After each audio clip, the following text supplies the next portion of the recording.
Hey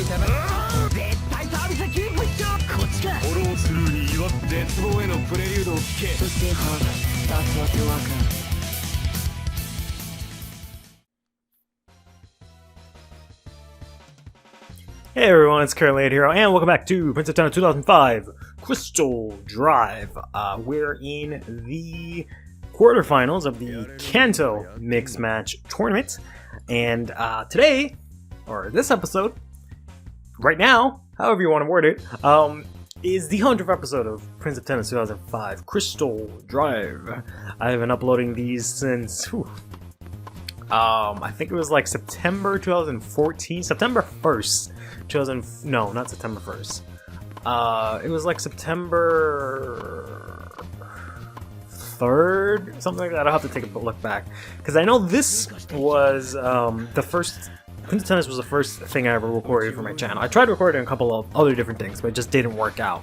But Prince of Tennis, that first episode that I did with Moloshido in the Segaku Rankings tournament, that was the first time that I was like, oh, okay, this works. Maybe I can actually do this. But I didn't end up uploading that first. Instead, for the schedule, I think I did. I know I did Eternal Duel of Soul for Yu-Gi-Oh! First. But yeah, this was the thing that I first recorded, edited, and was like ready and happy about, right? So I just realized actually we're playing against Segaku. Or sorry, Hyote. We're playing against Hyote while also using Hyote. And it's cute that they used the remaining members that I didn't use, so that's kind of cool. But yeah, that was in like 2014, 2015, I think it was 14. So it's been about 7 years at this point. And now we've reached, you know, the 100th episode. Oh wow, they have Atabe as the coach, so that's pretty interesting. Over here just getting in the way of Shishido's balls. Oof, that was my bad. You know, it hasn't been like 100 straight. I haven't been uploading every single day, you know. Schedule's changed, and then I did like a seasonal. I've been doing seasonal formats for this, where like I'll do a couple of things for a bit, and then I'll kind of just take a break from it, because I feel like, I don't know, I can't play this. I mean, maybe not. This is a pretty easy game for me to play, especially when it comes to like, you know, talking and stuff. It's not super difficult. It's relatively something I can do easily, which is why I've kept doing it for so long. And it's always something that I can fall back on, but sometimes to a fault, because I remember initially I kind of fell back on it to the point where it was like, oh, this is, you know, I don't know what else to do, let me just do this kind of thing, and it was kind of just like content for the sake of making content. But as things you know, started progressing, I started realizing that that's not really a good way to look at it. And, you know, I started to like, kind of like it, and I put in a little bit more work into like, you know, planning things out and what I talk about in the videos and somewhat the thumbnails and stuff like that. I remember at some point I even went back to like every single video, changed all the names, made sure they were worded correctly, and then I split them up into like tournaments. So the way that I name all the videos, it's always, you know, this tournament, this round, and then here's the name of the game, right? But I used to always just like, for each round of each tournament, within each description, have the link to all the other rounds, right? But I stopped doing that because that started just being a pain in the butt. But I might go back to do it, I don't know. It's just because, you know, this is season 5, and, you know, I'm going to be done with this relatively soon. I wonder if that counted as a footfall, but I didn't hit the ball, so. Yeah, we'll be done with this relatively soon, because there's not really too much left to do. After we do this whole Hyote thing, there's a couple of characters in here and there that I need to unlock that I can probably do in one quick go. And I think things will just be done with. I really need to not get my ass beat right now. Let's see if I can do one of these. Unfortunately, I don't have Sanada as my coach. I'm so used to using Sanada because he gives me the boost in the super gauge, so that way I can just plow through all of this, but not really able to do that. We're doing okay. We're only one game behind. I can't even say behind. We're tied, right? But if I lose this game, I think it's either one of us. It's either one of us's game to win or lose at this point, right? So I have to like, oh, that sucks. I have to make sure we don't lose.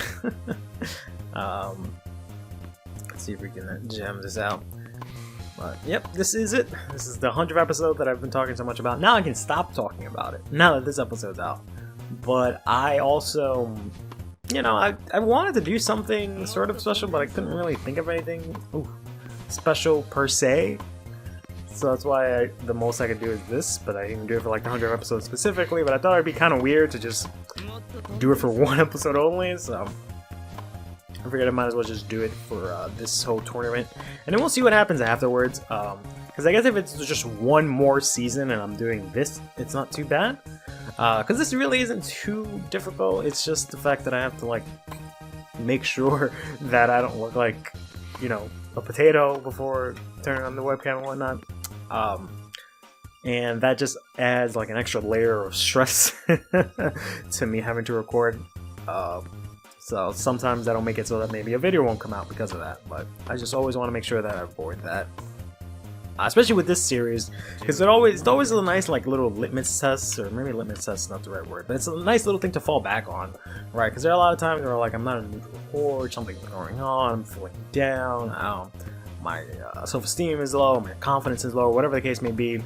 And this series just always ends up picking me up, right? Even if it's just the sheer fact of me going on and then just talking about what the problem is, even if it's just in a therapeutic kind of way, it has that effect. Let's see if I can finish this off with one of these. There we go.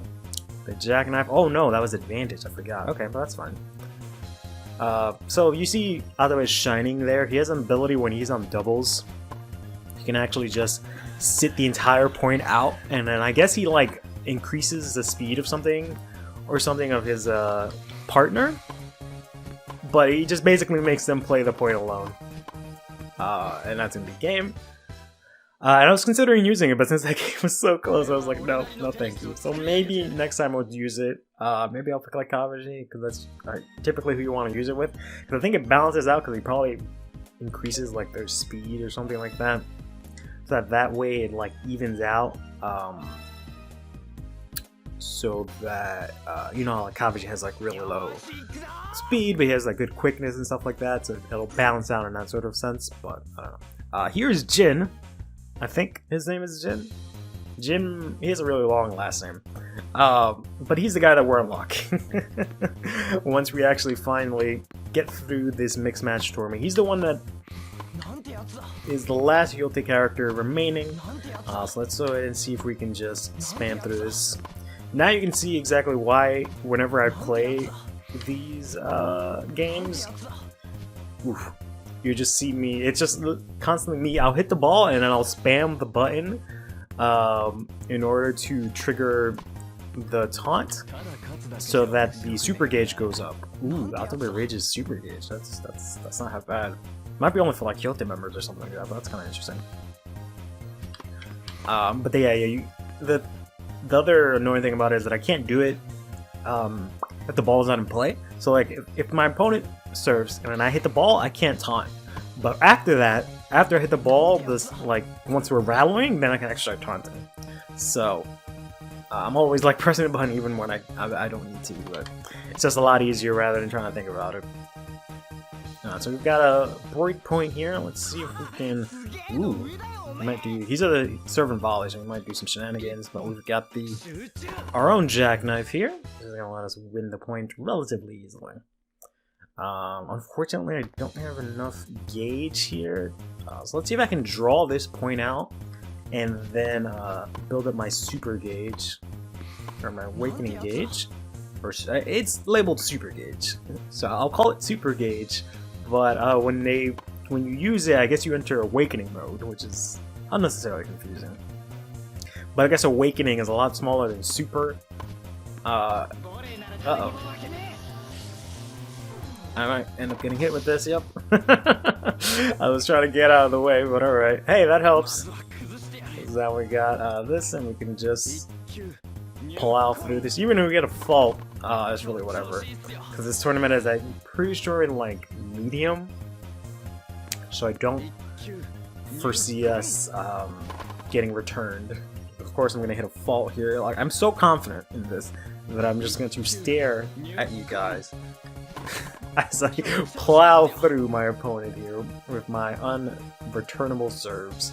I think it's like, maybe that's a bad number. I think it's like 140 kilometers an hour that he does it. I don't remember, but can easily get through here and easily brush through the mix match. Kanto mix match. I forgot the name of the tournament. Kanto mix match. Tournament quarterfinals. Surprisingly, we only used 5 special shots. Our opponent used none. They just used the super special shot. But nonetheless, that's gonna do it for today. Take care of yourself. And here's to another, not another 100 episodes, but hey, who knows?